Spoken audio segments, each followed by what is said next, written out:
Programang ito ay rated SPG. Striktong patnubay at gabay ng magulang ang kailangan. Maaaring may masiselang tema, lengguwahe, karahasan, sexual, horror o droga na hindi angkop sa mga bata.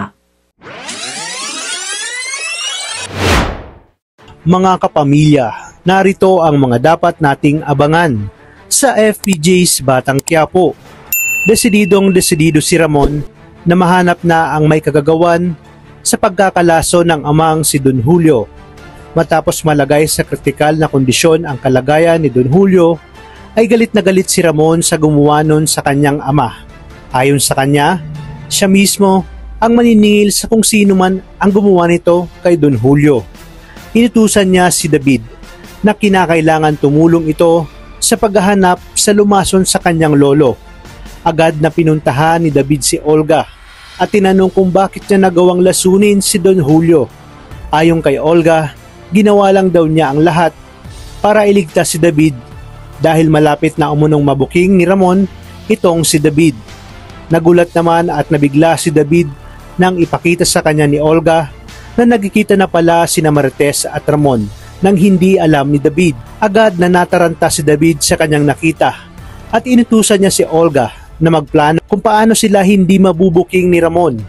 Dahil sa oras na malaman ni Ramon ang totoo, ay siguradong tapos ang maliligayang araw ni David at tutuparin ni Ramon ang kanyang binitawang salita dati na ililibing niya ng buhay sina Olga at David sa oras na malaman niyang tinatarantado siya ng mga ito. Sinabi ni Olga na huwag maging atat si David dahil kinakailangan hindi malaman ni Ramon na siya ang lumasong kay Don Julio.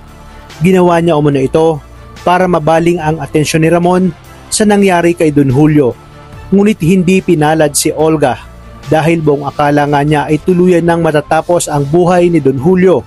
Yung pala ay nasa kritikal itong kalagayan. Mas mahigpit ang seguridad at pagbabantay kay Don Julio dahil sa utos ni Ramon. At dahil dito, mahihirapang makalapit si Olga dahil batid niyang pinagdududahan siya ni Ramon. Kaya naman naisip ni Olga na bumalik muli sa Quiapo dahil susubukan ulit nitong tapusin si Marites. Sa kanyang pagdating ay maaabutan niya ang burol ni Noy kung saan naroon din sina Tinding at Tess na kasalukuyang pang nagpapagaling. Magkukunwari si Olga na nag-aalala at sasabihin kay Tess na buti nakatakas ito nang sila ay kinidnap. Natakasan niya rin daw ang mga lalaking kumidnap sa kanila na may atraso kay Tanggol. Hindi pa man sinasabi ni Marites kung sino ang may gawa noong kay Noy at sa pagtangka sa kanilang buhay ay sinabi agad ni Olga na paniguradong ang mga may atraso kay Tanggol ang may gawa nito. Uunti-untiin umano ang mga malalapit kay Marites. Dito napahiya si Olga kay Tinding nang sabihin nitong masyadong idinidiin ang kanyang apo. Sinabi ni Tess na si Lena ang may gawa nito sa kanila at kay Noy. Kaya naman magtataka bigla si Marites dahil napansin niya na tila idinidiin lagi ni Olga ang kanyang anak na si Tanggol. Bakit ngayon lang ito bumalik matapos ang kidnapping na nangyari sa kanila?